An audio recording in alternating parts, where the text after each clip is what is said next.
Hello, welcome to Just Play Tabletop Wargaming. I'm Ritchie. And I'm Tom. And today we are going to be talking about the Generals Handbook 2021 Battle Pack scoring. This is sort of how you win your games of Age of Sigmar now if you're playing match play. Yeah, very much so. Yeah. And particularly how it will apply to tournaments, which is what we're most. Exactly, yeah. Right, we'll get straight back into that in a minute, look, but if you enjoy this, please like it. If you've got any questions, leave a comment. And if you don't want to miss anything else that we do, please subscribe. It would really help us. So the first thing we're going to look at in the new Generals Handbook is, it's the Battle Pack, okay? So this looks like the type of thing you could bolt on to your match play games of Age of Sigmar. Yep. So there's one in the core rulebook and there's one in the Generals Handbook. Absolutely. Yeah, and they have themed it to be from Gear. I'm very excited about that. It's my favourite realm. Monsters! I'm excited! Yes!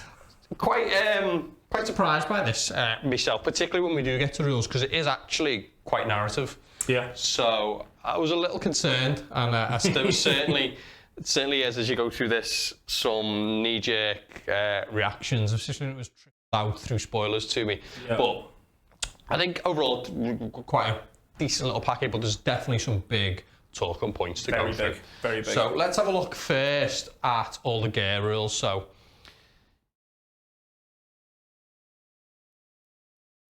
go on.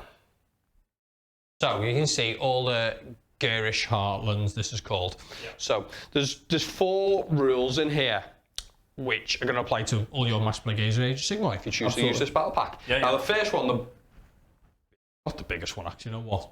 There's only one that isn't impactful, right? Anyway, Predators and Prey. So once per battle round, you score 1 additional victory point if an enemy monster was slain in that battle round. I mean, that is last edition. That would have been this edition. Oh my god, so good. Yeah, well, like first see that, and you'll be like, monsters are bad. Yeah. Right. You know, the scoring is in a lot of these missions is a lot less than what you will have been used to. Yep. So 1 is actually quite impactful, particularly, you know, if you're the only one with monsters. Yeah, right? Definitely. Now there's obviously more things out there for monsters. We've already seen the monstrous table, right, which has got some great abilities like roar and stomp and stuff like that. Now for me, no way that outweighs giving victory points away in the game. Right. You know, I think they're nice, but like even roar can fail. You know, 1 in 3 chance it fails. So I think they're cool, little underwhelming in some ways, you know, but they've got some nice stuff. Yeah. But, you know, this would completely put me off taking monsters if I was giving victory points away. Okay. Now, that's not the end of it, though. You know, there's a lot, when we get to the battle tactics part of this, there's a lot that this offsets, okay? Yes. So it basically means that armies that can't take monsters or shouldn't take monsters have a way of keeping up with ones that do. Yeah. So I like it. Yeah, well, we'll get to that. And they've done some other stuff as well. So the next one is Seismic Shift. Right. This one is all about, on the 3rd battle round, the player who basically doesn't go first. So you roll off, someone decides to go first. The person who goes second gets to remove an objective from the table. Yeah, it's quite like turn 2 to 3 priority rolls. A big one, isn't it? You know, often if the game hasn't ended on the 1 to 2 one, you know, the 2 to 3, you can be massive. In a lot of games, it's so big. So this is a really nice thing to offset it. Now, some of the missions have got prime objectives as well, which we'll run through, show you all the missions in a minute, and prime objectives cannot be removed. So there's actually some missions this doesn't do anything in, but it's quite a cool ability. I like it for the anything that can mess with the other person is something that it piques my interest. Yeah. So for this, it's like, oh, you're going to try and charge me on my objective. I'm going to take my objective away, and you have to stay on yours, and therefore I get to charge. Yeah. And that is something that if it can mess with you and it gives you a choice where that choice can be a game-winning or game-losing decision, I love it. I'm into anything that affects priority roll as well. So anything that can offset what people will call a double turn, you know, and what puts a lot of people off, the more and more that they put into play with that area. Like, so I think this is cool. Yep. Now, the next one's some of the Realm Sphere Magic called Metamorphosis. Now, this massively ties into the battle tactics, which we're going to go into in a minute, and what we've just seen in Predators and Prey. Yep. This lets you cast a spell, all your wizards know it basically, It casts on a 5, got a range of 12. You pick a hero. Yep. It's in range, it's not a monster. It gets the monster keyword until your next hero phase. Right. Now look, like battle tactics, we're going to get to. Loads of them need monsters to get extra points. So this is a way for armies that don't have monsters to unlock monsters and start to earn some of these points. If he dies while he's a monster, he also gets a victory point away. That was my first question. Yes, it gives you that stuff, but rule 1, and that are potentially, if you stick it on like a 6-7 wound wizard or something, try and charge on some objective and they die, you don't get the objective, and you also give away a point. That's massive. I love that. He also will be able to count as 5 models as well. So this is like a single model wizard, you know, he could count as 5, which has been quite good when he's moved on to things. We played with Severith quite a bit. Oh yeah. And he has been really good when he's become a monster. Like, just great. You know, he'll be a monster, he's playing the battle tactics, he's counting as 5 models on objectives. So it's been really good on him, for example. Right. But I think this is like, again, really shoehorned in a little bit to help. It's a little aggressively kind of, if you don't have monsters, here's a way of having a monster. Yeah, exactly. And they really needed to do it. Now, the last one, the Realm Command, Feral Roar. This is... Okay, so I ran Beast Claw Raiders for... I'll tell you what, you talk about the rule, and then we'll go for it. I'll give you a little... All right, okay, so Feral Roar is quite a simple one. Basically, it allows you to spend the command point in the combat phase, very important, and the monster counts as basically top bracket for everything. So I say combat phase important because can't help with the movements, can't help with anything that based on that, can't help with shooting ones, only in the combat stuff, and being targeted with the command ability in the combat phase is quite a disadvantage because there's a lot of good ones you want to use. You might want to give the guy +1 save, you might want to give the guy extra attacks, you might want to do something that your battle tome does as well. So it's handy, right? But this isn't that good. Yeah, so in my mind, right, there are 2 monsters which instantly come to my head, right? So Stonehorns, obviously, because I dream about, and Maw Crushers, right? Okay. Where both of those, they have 2 decent profiles and 1 unbelievable profile, and that profile is bracketed by wounds. Yeah. So you can roar, or you can do whatever, and then you just go, I'm back up to full, and although I'm on 1 or 2 wounds, you can't stop yourself from getting battle shocked. I fight at full profile, and yes, I'll probably die in a minute, but you'll die in a minute. No, I will say that some monsters, this is probably the best buff you can give them over, you know, extra hit, you know, +1 hit or whatever. Like some of them do upgrade. Like I guess, let's say like a Mangler Swig's in the wrong spot, right? You things are full. The difference on that's massive. Yeah. There's quite a lot, but yeah, you know, it's a fine one. So they're the gear rules. Yep. Okay. Seismic Shift, standalone, big changer for the game. Metamorphosis and the Predators and Prey one, like they really tie into the battle tactics, which we'll move on to straight away because for me, I find it's quite difficult to discuss these without talking about the battle tactics side of things. Sure. Right? Yeah, makes sense. So let's get these up. I've abbreviated these ones down a bit for people who are reading along on the screen. Sure. But we've got 8 here. Now, if you don't know what battle tactic is, basically at the start of your hero phase, you have to pick one of these. Yep. And you try and achieve that too. Yeah. Okay. They're worth 2 victory points generally in all the missions. And a few of these, which I've highlighted in red on here, give you +1 if you do it with a monster. Yeah. All right. So look. That's the offset. That's the offset. That's where it comes straight in again, right? Okay. You're going to give victory points away for having a monster. So let's say a really typical situation. I've got Cowardly Overlords and I've got no monsters. Okay. I get +1 every turn if I'm killing your monsters. You do your missions. You get the extra points with your monsters. Yep. All right. So there's your big obvious offset, and obviously also why they put a spell in to make foot heroes and anything else a monster as well. So you know, at that point I'm still like, this is okay. We have to look at these now, see how easy they are to achieve, see how you're going to get them, and then we'll talk a little bit about like how we think these like points offset and where we think the sweet things are with monsters. So we'll look at these and then we'll go and have a bit of a deeper discussion on the monster side of things. Sounds good. The first one, battle tactics, broken ranks. Okay, so this is a simple one. Kill an enemy battle line unit. Yep. 2 victory points. Do it with a monster. Get an extra 1. Beauty. Yeah, nice and simple. Perfect. Conquer. So you can pick one objective marker on the battlefield your opponent controls. You get it back. 2 points. Okay. I mean, that's what you want to do anyway, right? Yeah. So you're doing something you want to do, and you get double rewarded for it if you do it. Brilliant. It's pretty simple. Yeah. Both of those, I think, they come up super common. Yeah. The Conquer one really easy a lot of the time. Like, again, these missions are very different. Mm-hmm. It's not just like grab everyone and steal them back. Sometimes, you don't have to grab that many. It may be a case of where you have to, a typical scorer now in a few of them is get 1, you get 1 victory point. Yeah. Roll 2, you get 2 victory points.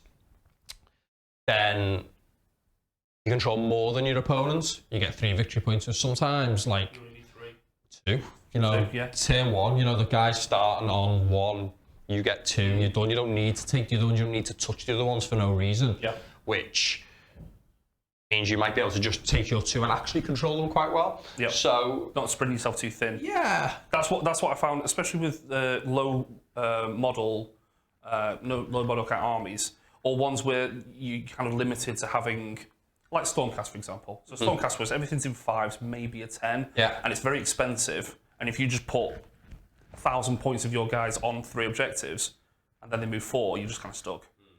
Whilst now you can go on 2 and concentrate and have like a bit more of a play and a bit more of a game with it. I think there's quite a lot of differences to a lot of the missions in this way here. So Slay the Warlords, the next one. This is if you kill an opponent's general. Okay, and again, if you do it with a monster, you get an extra 1. I love this one.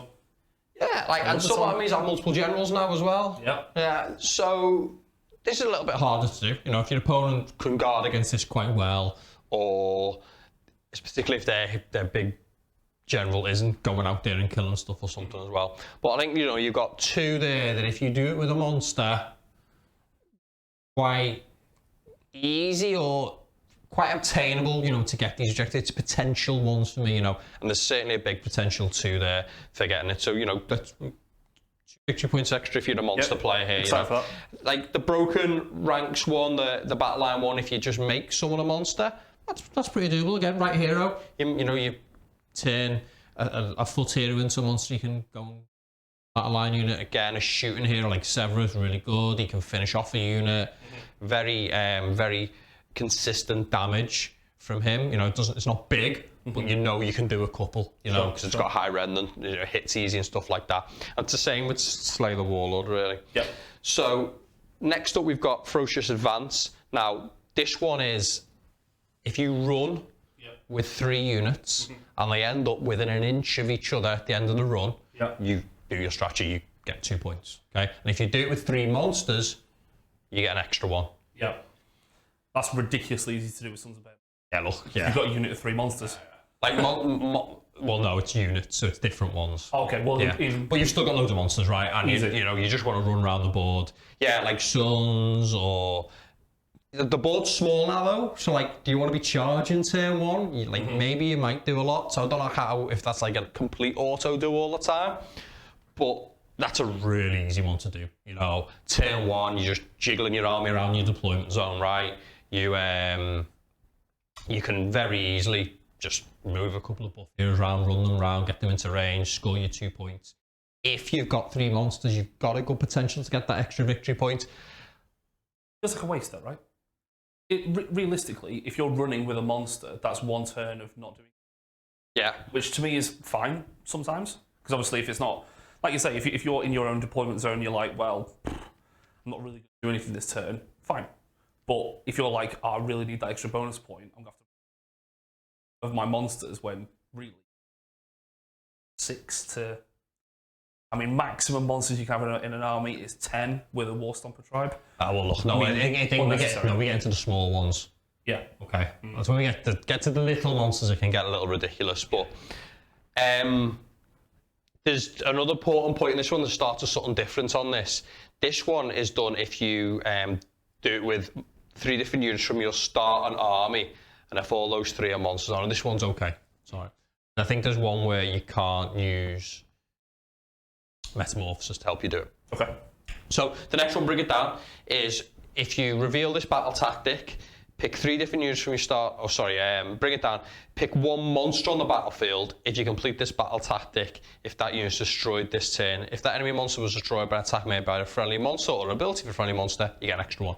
So here you go. Pick a monster, kill it, 2 points, do with a monster, an extra 1. For me, you know, we're up to 3. Really easy potential one to do if you've got the right monsters in your army. Okay? Absolutely. I think the running one gets a little bit difficult. It's easy if your opponent brings what you need to kill, right? Like, if they're not there, simple, you can't do it, right? You know, exactly. Your opponent's got no monsters, it can't be done. Yeah. So that's not a concern yet. You know, I've done that in games. I've not done it in games. So we'll see what goes on there. Okay, the next one we've got is aggressive expansion. Yep, that's the one. What's this one, Tom? So this one is pick 2 objective markers on the battlefield that are wholly within your territory. You can complete this battle tactic if you control both objective markers at the end of this turn. So, turn 1.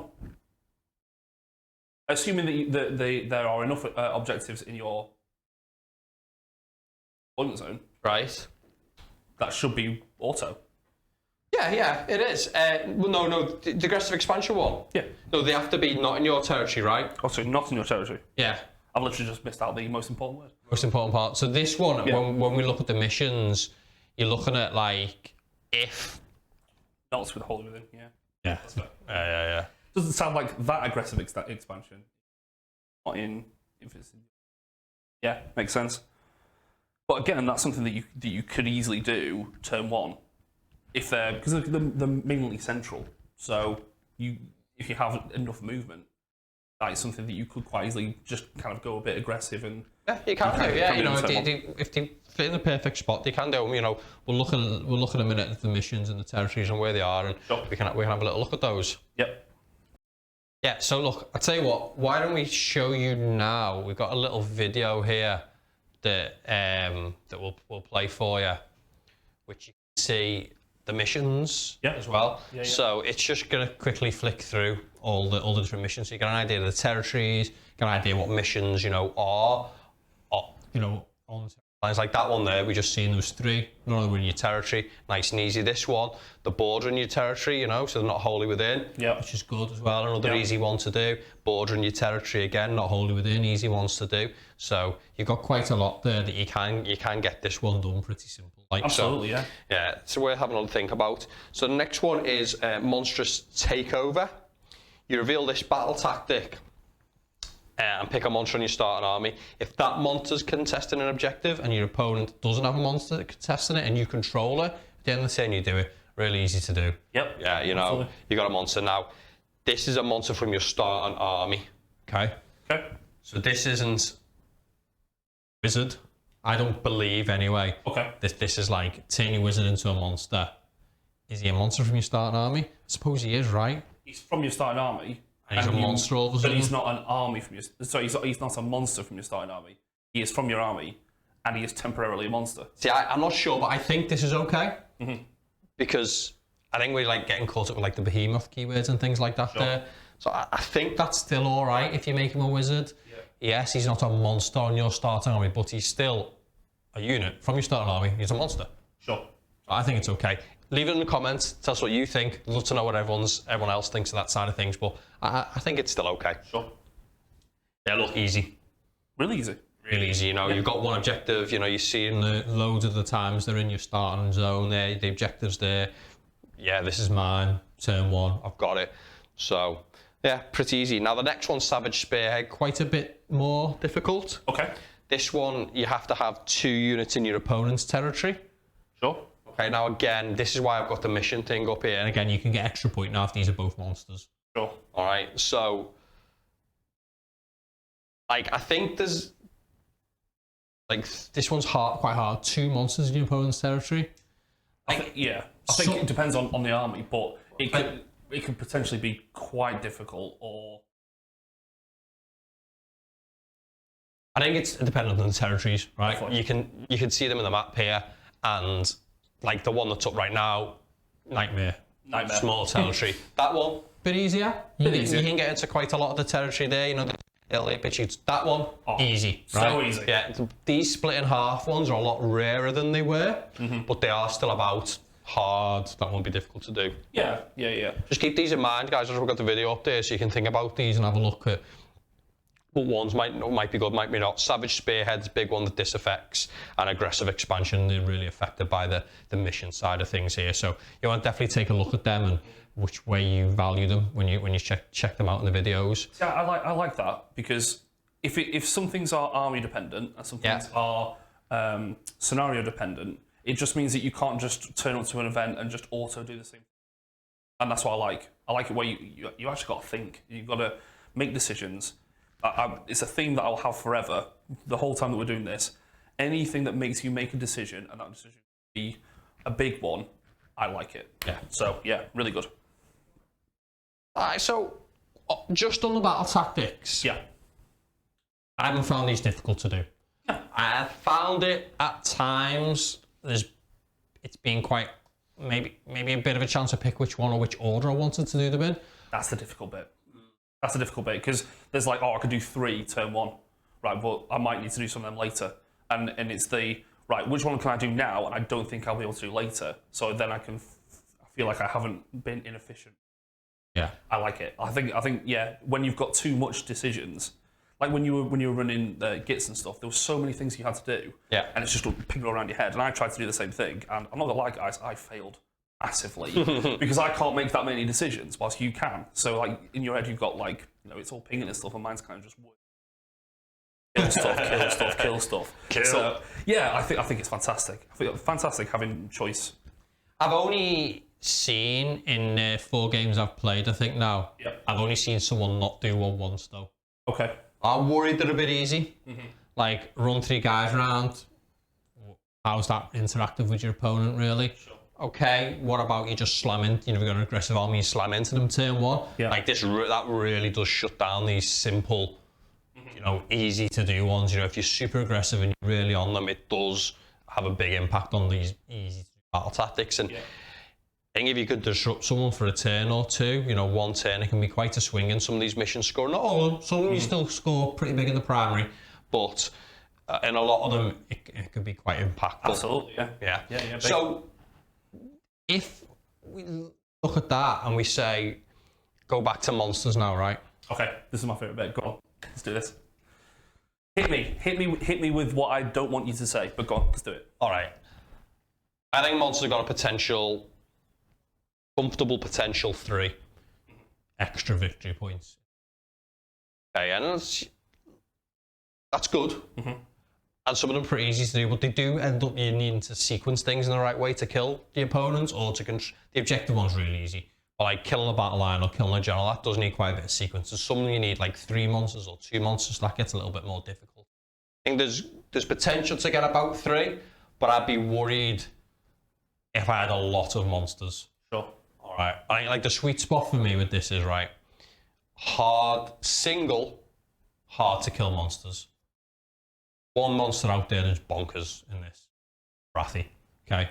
Oh, okay. You can't get her off the board. Sure. Yeah. You know what I'm saying, right? Like, let's say I'm playing KO, right? And you come with your 1 or 2 monsters, and I kill them both. Let's start. I go first. I come and you kill 2 monsters.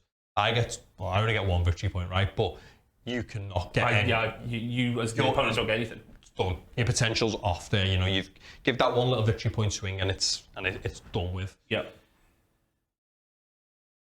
10 sharks, however many you get.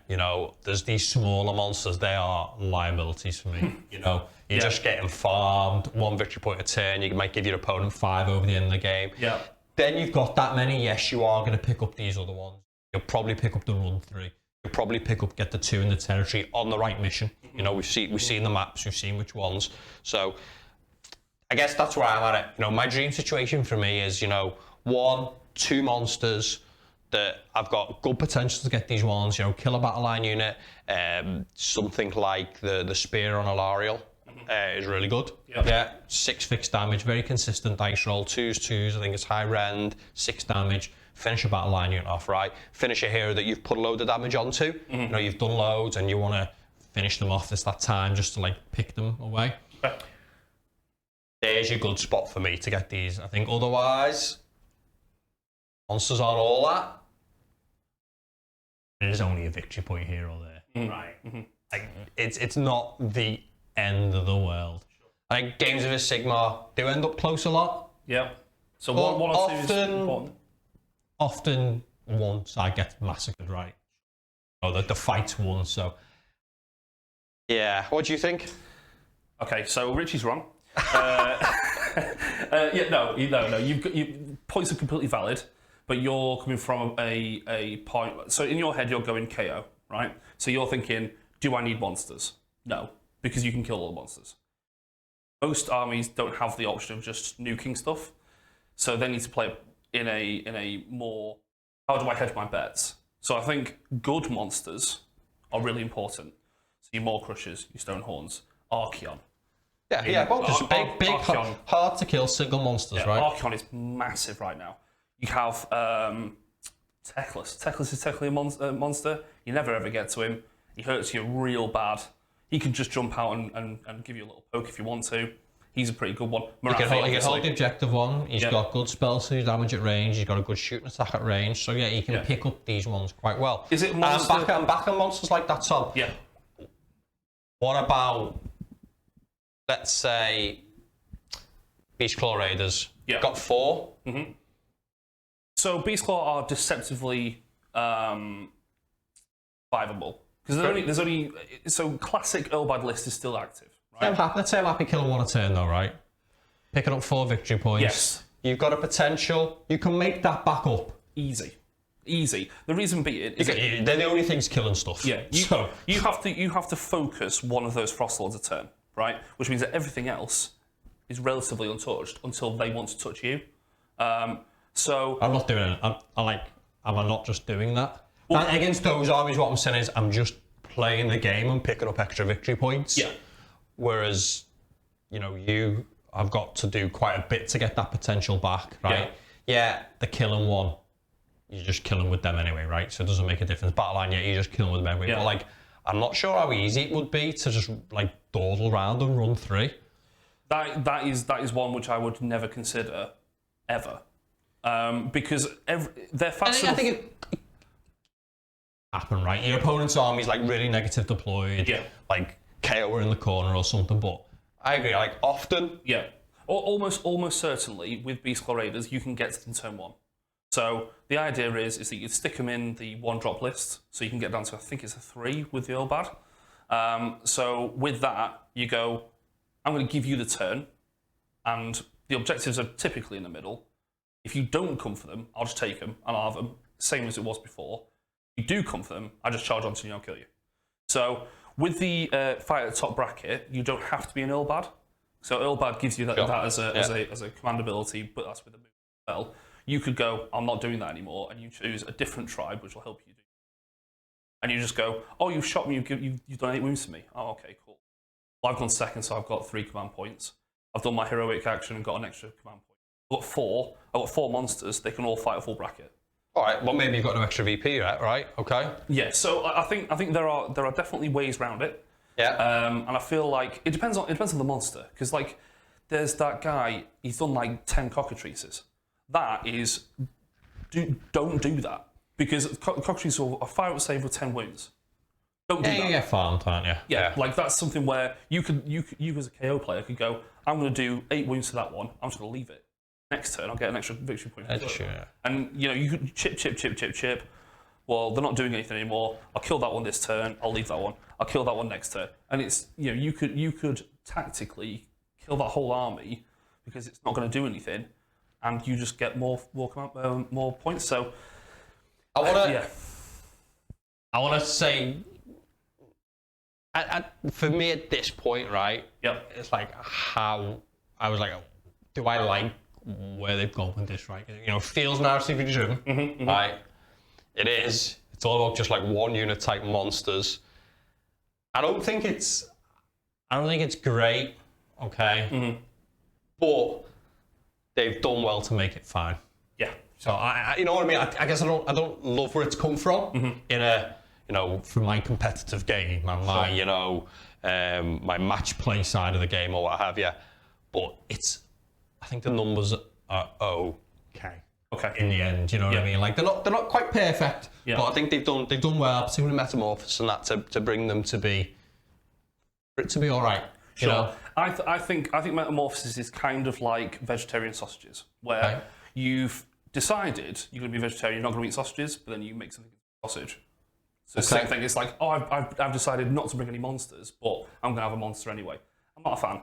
But it's mega forced, right? Yeah. But what I will say though is, I'm not that active on Twitter, but I relatively am. I feel like they've written this edition for me, and I've got to say thank you, because if you look at my collection, it is literally monsters with as little ones as possible. So this feels unbelievable. I understand. Tom loses a lot, so anything where he can say, "Oh, I only lost because I give my monsters give away extra victory points." It's made for you, Tom. You've got to have a get out. It's definitely not skill. It's mission and it's units. Yeah. So that's what it is. All right. So look, we got scoring so far. You got a primary mission. Sure. Yeah. You've got the battle tactics, which is scoring 2 to 3 each turn. You've got extra victory points available for killing monsters each turn as well. So there's quite a lot going on already. It's very different to what we used to, just one mission on the board.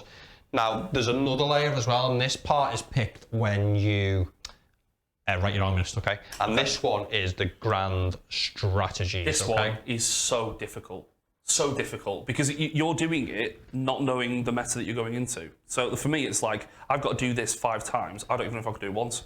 No, you only pick it once. That's what I'm saying. Yeah. But like you pick it in you're going to a tournament, 5-game tournament. Yeah, you're doing it every time. I think I'm going to do this, but then you get there and you go, oh, I genuinely can't do this anymore. I think some of these we eliminate pretty quick because of that, right? Yeah. So, first of all, sever the head. Okay. When the battle ends, you complete this grand strategy. If there are no heroes from your opponent start an army on the battlefield, right? It's a no. You don't pick that. Absolutely, categorically not. You never know what you're going to play against. Simple as, okay? If you played Marathi 5 times, just instant like, oh well, I've just lost that then. You don't know what you're going to play against. There's way too many variables. Sometimes it's just like there's one hero and you go cool, or there's like 6 heroes and they're completely killed. Next one, hold the line. With the battle ends, you complete this grand strategy if there are any battle line units from your starting army on the battlefield. Perfect. So you like that one? Well, so I don't know how many people know, but I am a Sons of Baymar player, and Mega Gargants are now battle line. So all of my army is battle line and leader. Yeah. Yes, I love that. Yes. I like it too. I've used it already.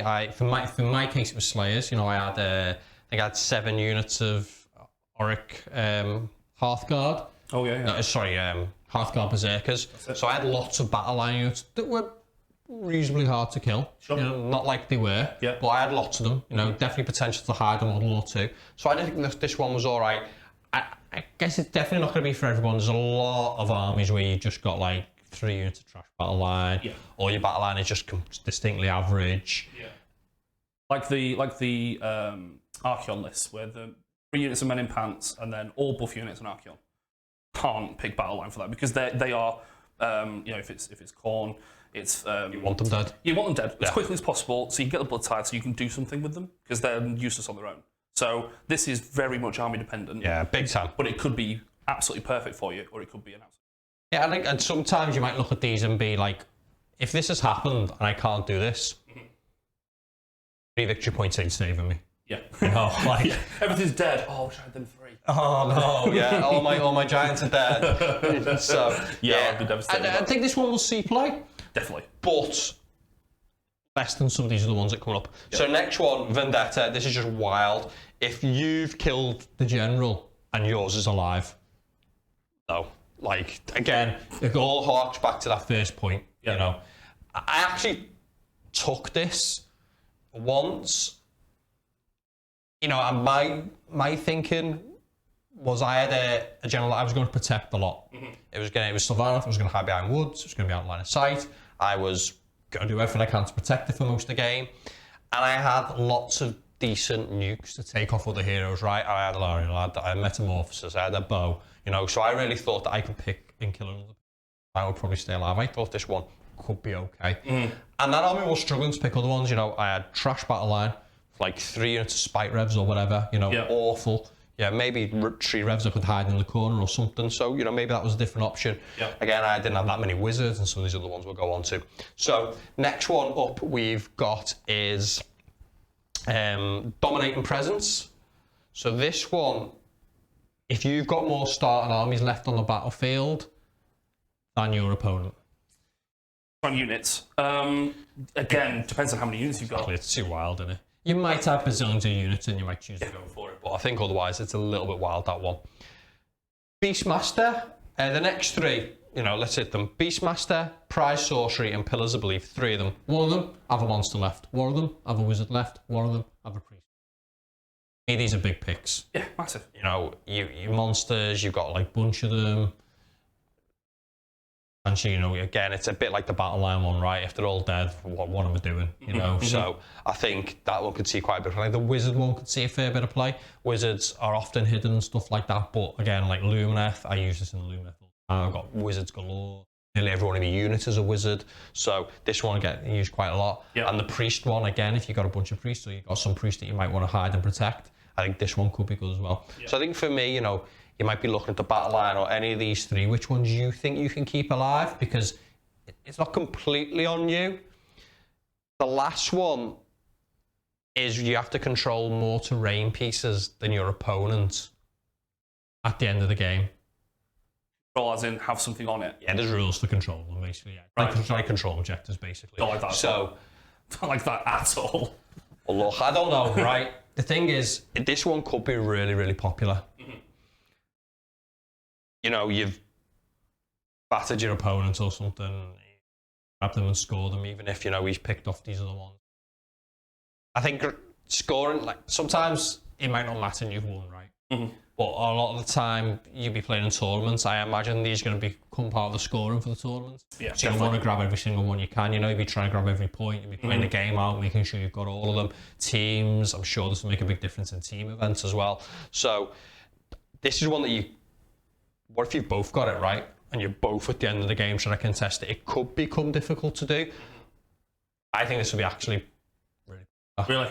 Yeah. I don't know. I think, again, it's probably my mindset of low model count armies, but it's so kind of random. Like you could have really easily defensible areas, or you know, if you're playing against Beasts of Chaos, right? Beasts of Chaos are at the moment very low power, but they can summon anywhere on the board and just move on to objectives. So like to the terrain in this case, you mean? No. Yeah.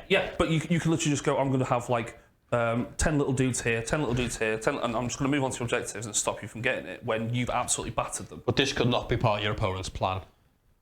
Your opponent might not be thinking about this at all, right? It might not mean anything to him. He might not be interested in denying you 3 because, you know, the game is swung too far one way or the other already, or they just not think about it. I suppose everyone will. You know, you're going to declare this at the start of the game, which could be a while ago, you know, so we might not think about a bunch of these.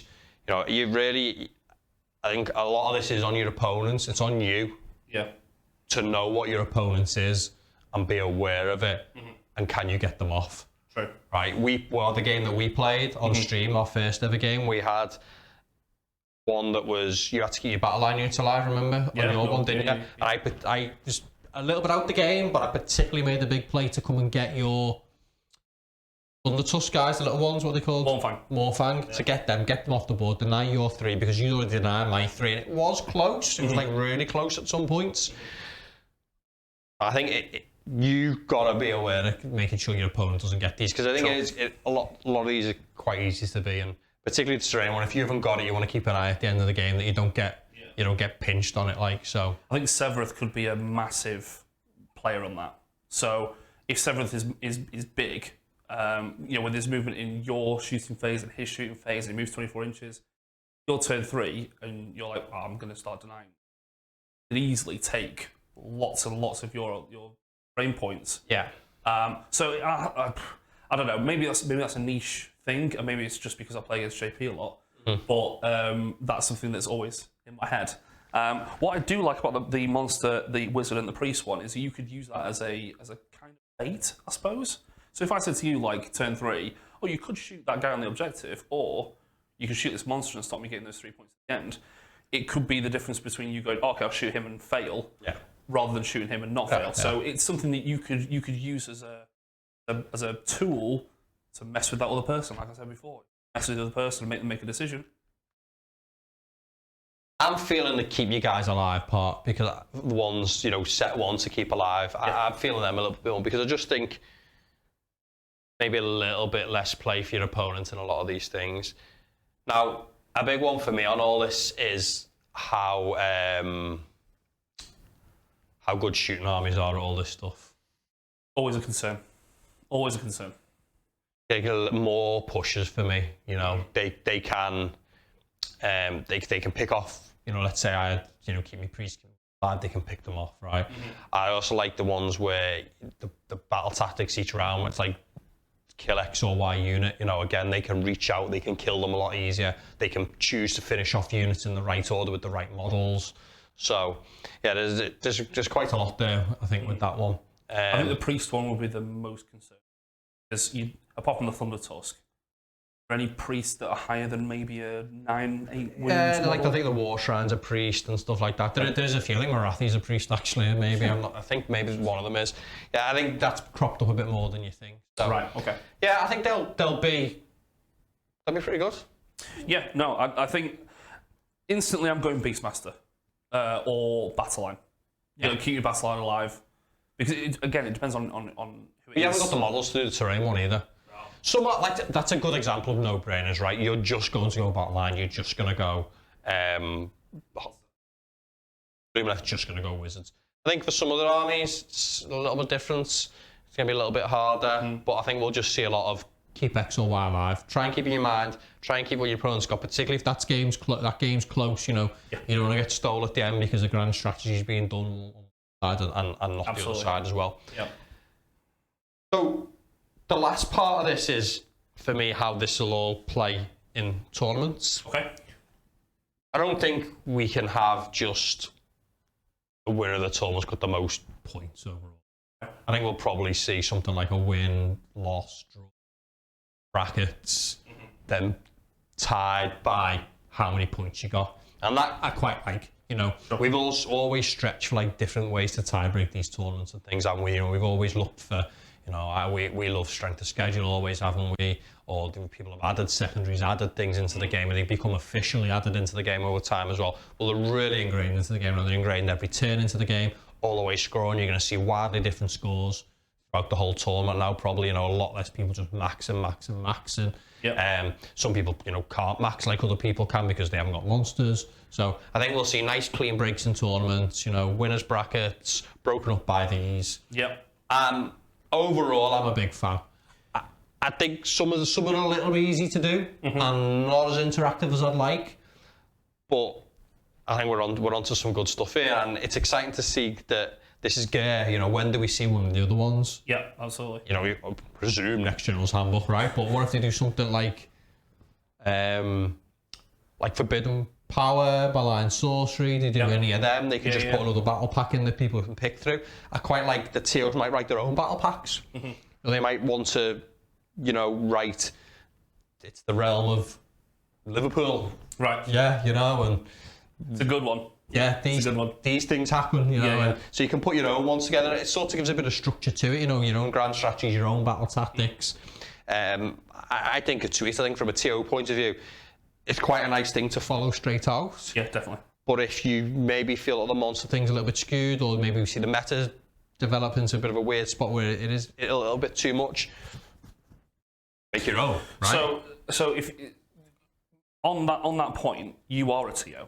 Yeah. Right. So if I was to say you have a month to digest this, to get it into a pack that you like.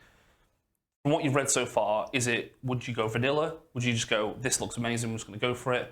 What would you like to see? I mean, without the meta and anything like that. I'd run it as it is. Yeah. I think as much as there's touches and where it comes from, I don't love as much. I think there's a good job done of bringing it to a point where we should definitely. I want to play. Sure. You know, I want to play more. I want to see what it does, how it works out, and I think it could be good. But I've always been a vanilla guy, right? You know, I like to play it out the book. I like to play what the company have put in front of us. But there's loads of TOs out there who, you know, really push the boundaries and write their own things and do their own things. And I like that there's sort of like an expanded structure to that here. Sure. You know, rather than it just being, or, you know, maybe I'll change some secondaries, or I use strength of schedule.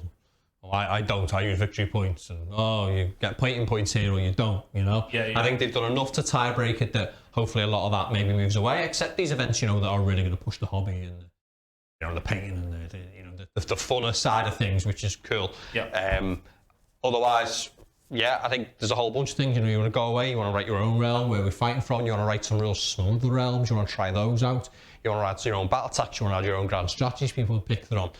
You got loads of missions to pick from. Right. A lot of this comes together with the missions as well. Sure. And I guess that's a good point to lead on, that we're going to do a whole bunch of mission reviews next. We are. Yeah. You know, there's as you can see, you know, there's 12 different missions to play through.